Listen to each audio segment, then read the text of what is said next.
Hi guys, what's up? So for today, I am going to share it with you guys yung nangyaring event na this event guys is actually a team battle event, corporate team battle event. Every year guys, meron kaming parang dalawa atang corporate team battle. So dito na event ay ang pwede lang gamitin guys ng na motor ay Tune Motors. So ang ginagamit na motor ay namin lahat ay Torque Tune. So yun ang nakalagay sa rules. So eto na mga runs guys ay mga pa lang to, test run. Practice run to.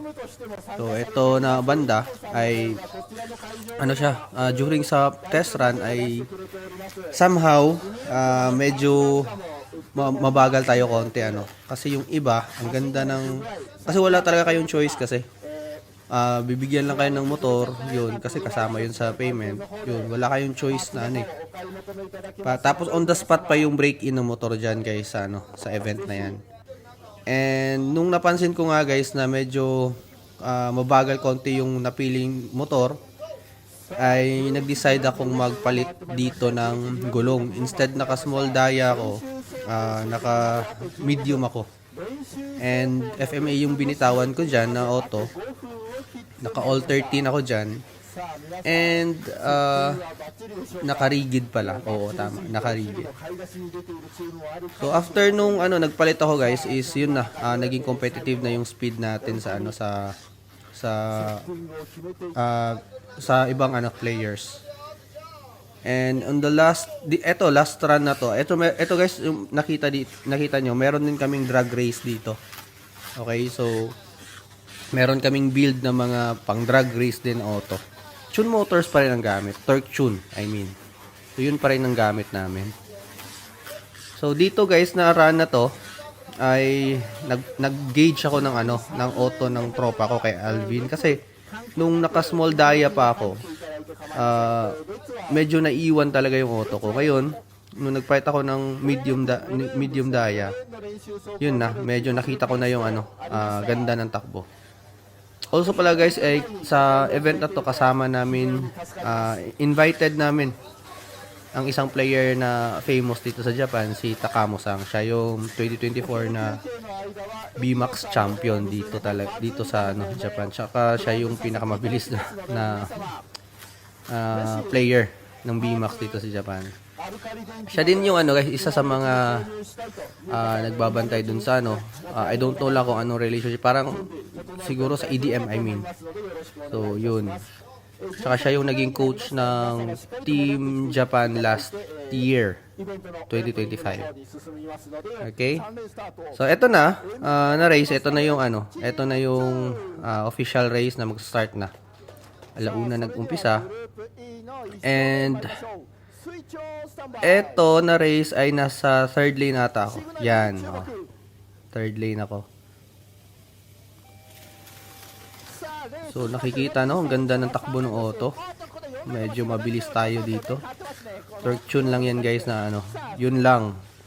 But anyway guys, yung dyan, kung nakikita nyo may nakatape sa lane 3 tsaka lane 4 sa banks niyan guys. Kasi guys, yung banks na yan ay hindi siya maganda yung pagkadugtong.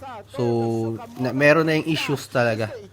Meron ng issue na yan dun sa dun bago nung practice run.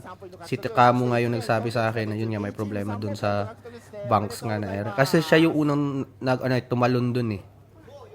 So kami lahat kabado talaga ako, especially ako, kabado ako doon pag dumaan talaga ako doon sa banks kasi yun nga, hindi siya pantay na pantay. Pag mabilis talaga yung auto mo, mataas yung chance doon na itatapon yung auto mo dahil hindi siya pantay. Parang naka-arc pa siya, hindi pa siya pantay yung panels, tapos yung doon sa pinaka middle dyan ay nag-arc siya. So eto na run guys ay si Bro Alvin ang neto.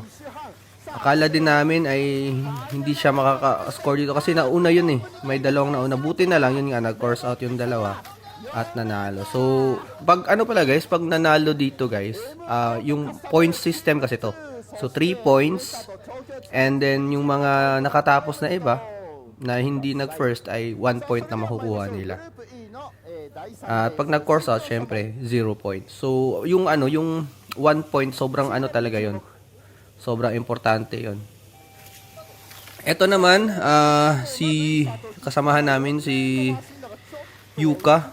So, siya yung nag-ano dito, naglapag. So, eto guys, kung napapansin nyo, ano siya, huli yung auto niya dito. Pero kahit ganun guys, actually mabagal na yung takbo ng auto niya guys. Kasi parang nagpa-safety ata siya dyan. Pero dahil nga sa panels na hindi nga maganda, hindi pantay yung pagkaano, yun, nag-course out pa yan.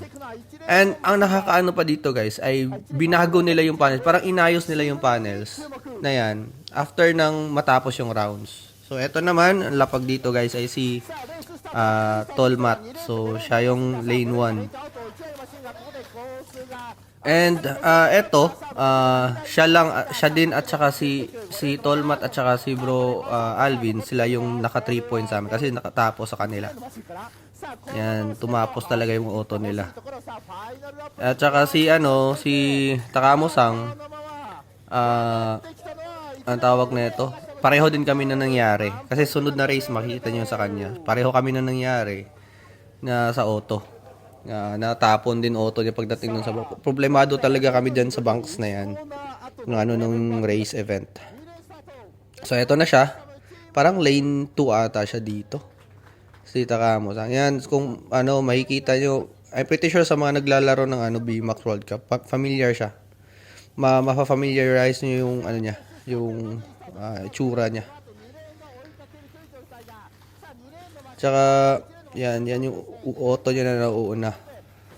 Mabilis talaga yung diyan guys, yung mga kasama, yung niya, kalaban na din niya diyan. Puro mabibilis yan na group yung kalaban niya diyan. So sayang lang nung hindi din tumapos yung auto niya. And after neto, ng 5 race, ang naging points namin dito guys is 6 points lang kasi nga 6 lang, 2 lang yung And after nun is yung drag race na. So eto yung drag race, yung binuo ko na auto guys, yung ginamit namin during sa event na to. At eto nga, nagkamali pa ako ng lagay ng battery nung pa-start. Nasanay kasi sa FMA sa front motors. Kaya pero so, eto naman, okay na. Kaya takbo. Kami pala guys, nagbubuo kami ng mga drag race dyan. Kaso lang, ang ginawa namin dito na strategy, kung ano yung auto na pinakamabilis. Nung nag-race kasi kami, yun, nanalo. Nung nag-race kasi kami guys, nung practice pa lang, tinapat namin yung mga buo namin na auto. Yung auto ko kasi sa drag race, yun ang pinakamabilis. So, we decided, during sa drag race, dun kami babawi ng points. So, yung auto ko yung ginamit namin. Napag-desisyon na namin na yung auto ko yung gagamitin. Ngayon, ang nagbitaw naman dito si Bro Alvin. Siya yung nagbitaw niyan. Yan. Maganda na sana dyan guys yung Kaso lang, nagka-problema kami dito sa auto. Yan, pagdampot yun. Yan guys, na tawag nito, napigilan yung gulong niyan. Kasi mali yung pagkadampot. Kaya ang nangyari, nag-loose gear ako dyan. Doon ako nabuisit doon kasi delikado kasi yung sa drag race kasi guys. Once magkaroon ng maling dampot nun, matik talaga yun. Dapat papalit ka ng gears nun. Kasi panigurado magkakaroon ng problema sa gearing mo. So ang pangatlong nagbitaw sa amin si Takamo. Eto guys yung yung muntik pa kaming dito, matalo. Humabol yung kalaban Tingnan nyo, buti na lang inner yung inner kami. So, yun. So, nanalo. So, a total of 9 points sa drag race kami. Kasi panalo kami sa 3 race And dahil doon, nagkaroon kami ng tie break guys sa ibang company group.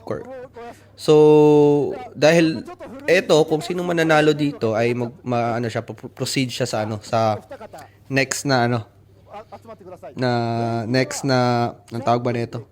Round. So doon sa round na yun na yung mga companies or team na pumasok.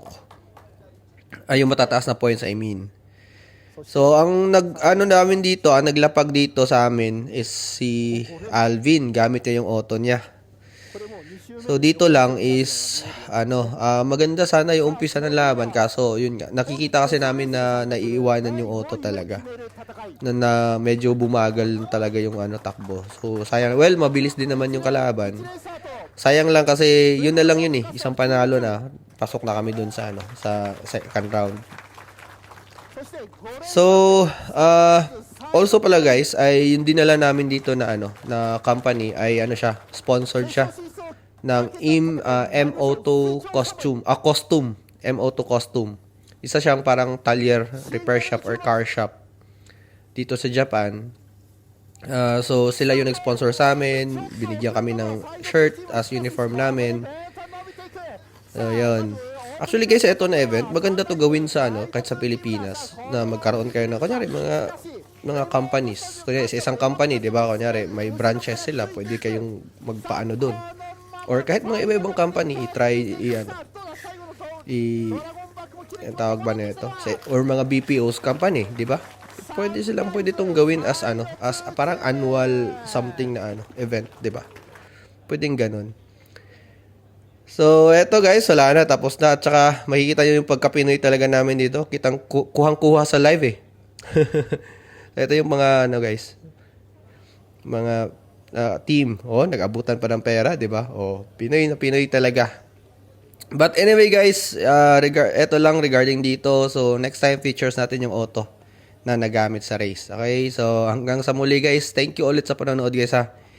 And salamat sa palaging pagsuporta at panonood. And see you again guys for my next video. And hanggang sa uli, salamat and God bless.